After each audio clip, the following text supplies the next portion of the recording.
And welcome to the channel. Welcome to TMP Group. My name is Tom. Today is the 16th of February. It's Wednesday, February 16th, 2022.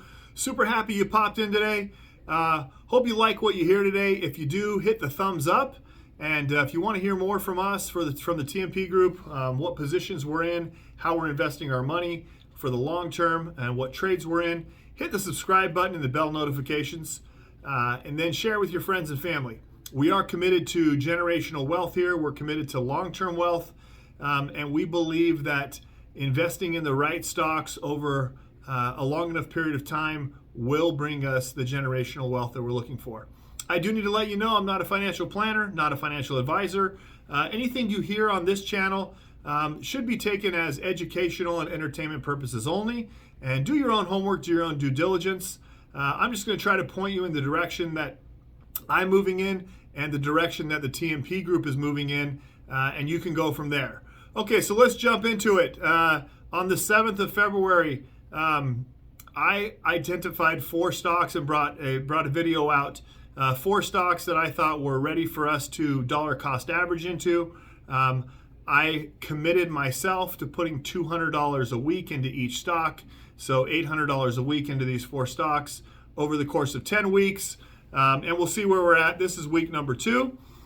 So it is a $8,000 commitment that I'm putting into this portfolio of these 4 stocks that we have super high conviction on, and they are high growth stocks. They are not part of our Super 7 money trees that we have planted, but they are 4 stocks within our growth portfolio that come with a little bit higher risk, but a higher reward. So I want to talk about all 4 of them, the prices that we were able to pick them up today, and how we've been able to average down our costs. I know that many of you, if you look at your portfolio, a lot like myself, you're going to look at your average price and you'll see an average up or down overall for the term of you holding the stock and the position.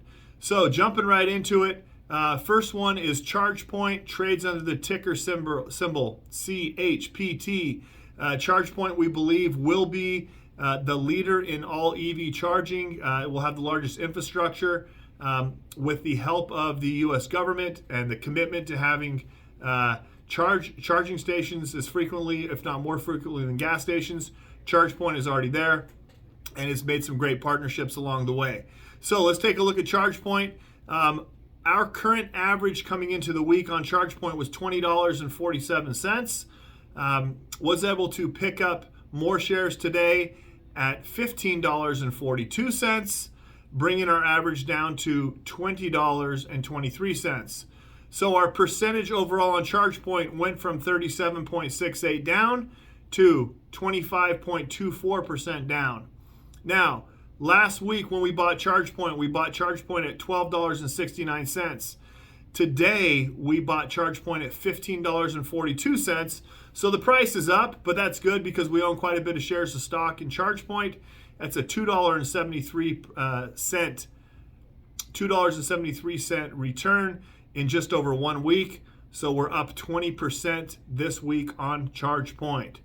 All right, let's take a look at the next. The next one is DraftKings. Obviously, we just had the Super Bowl. We have March Madness coming up. We see long-term growth in DraftKings. DraftKings is a hold for us for a 5+ years. Our average share price in DraftKings currently, before today's purchases, was $34.26. After buying $200 worth of DraftKings at $23.33, bringing our average down to $34. So we knocked off 26 cents off the average. We are pretty heavy in DraftKings. Looking at the percentages, we started out the day at 36.74% down, and now we are only 32.27% down. DraftKings has increased since we last purchased it on the 7th, $1.77, or it's up 8%. So we're getting good returns on DraftKings. We will continue to average into DraftKings. We have 8 more weeks to put another $200 a week into DraftKings. Okay, the third one on the list is NIO, Chinese EV NIO. Those of you that have been in NIO longer than a year, I feel your pain. We've been getting beat up on NIO, and we keep waiting for NIO to turn the corner. I believe that 2022 will be a turner corner for NIO. Stock ticker symbol NIO. Our average coming into the week was $35.72 per share. We picked NEO up today for $25.64, $200 worth, so about 8 shares of NEO added into the portfolio, bringing our average to $35.44. So creeping down just a little bit. More importantly, with the rise in the stock price, our average has gone from 32.95% down to 28.16% down. So we're chipping away at our percentage, which is the most important. And since we purchased last week on the 7th, NEO has climbed $1.82 per share, giving us a modest 7.5% gain in just 1 week. 1 week and 2 days. Today's a Wednesday. We bought last week on a Monday. So we're up so far on ChargePoint. We're up on DraftKings. We're up on NEO. Our averages are down. And the fourth and final is SoFi, ticker symbol SOFI. SoFi we love as the fintech slash banking stock, and waiting their banking charter. So what we're looking at on SoFi right now is we have an average cost of SoFi coming into the day at $13.82. We picked up SoFi today for $13.07, bringing our average slightly down to $13.72. So we dropped 10 cents off our average, but more importantly, with the increase that SoFi has had over the past week and 2 days, it's gone up $1.28, so it's gone up 9%. Our average has gone down to being a negative 14.23 to only a negative 5.09%. So we're very happy with SoFi. We'll continue to dollar cost average into every single one of these stocks. If you're in any of these stocks, leave me something in the comments. Let me know what you feel about all 4 of them or each one individually. I love to see the comments. I love to return the messages on the comments. The purpose, again, of this exercise is to take these 4 stocks that we believe are companies that are doing very well. The stock has been beaten down, and the stock price has been beaten down, but the company is not.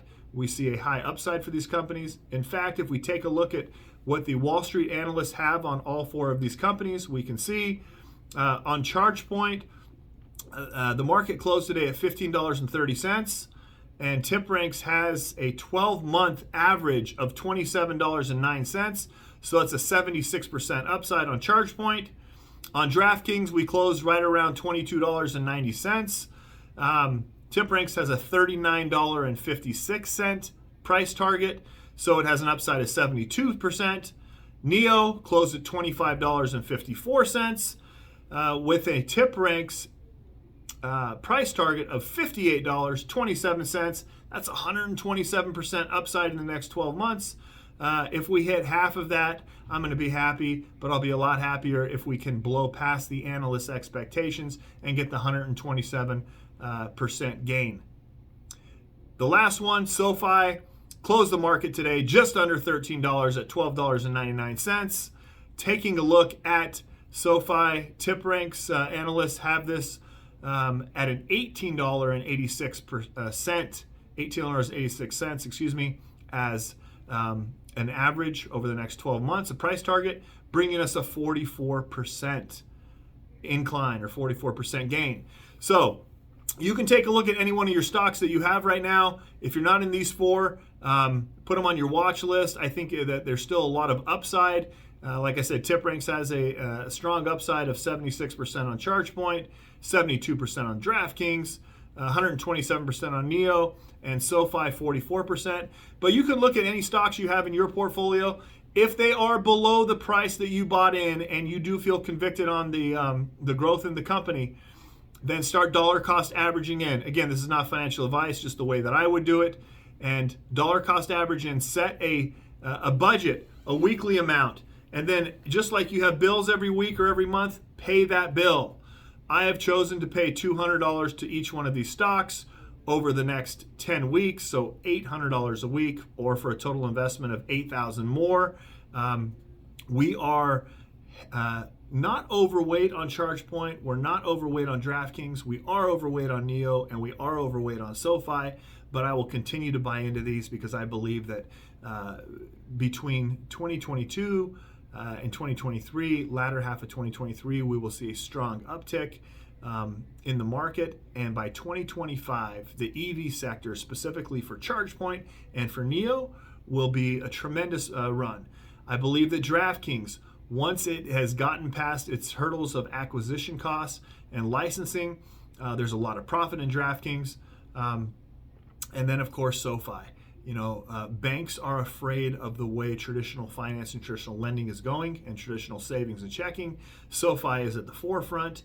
I love these 4 stocks, and these are 4 stocks that I will continue to dollar cost average in well after my 10-week challenge. But it's nice to see that just in the second week, overall, our average went from being down 30.40% to only a down 22.69%. So we shaved 8% off of our down with the increase in the stocks that we bought at a lower price and the increase in the value of these stocks. They are growth stocks, but I also look at them as value stocks in the long term. And I do appreciate you stopping in today. Hopefully, like I said, that you can hit the like button. If you didn't hit it on your way in, you hit it on your way out if you made it this far. And I hope that everyone's portfolios continue to go up and to the right. Stay strong with your investments. Stay committed. Put your money to work for you. Every day that you invest is a day in the future that you will not have to work. Create that generational wealth. If you don't have a wealth chain in your family, be the first link, something to pass on to generations. Thanks again for stopping in, and I look forward to seeing you tomorrow on the next video.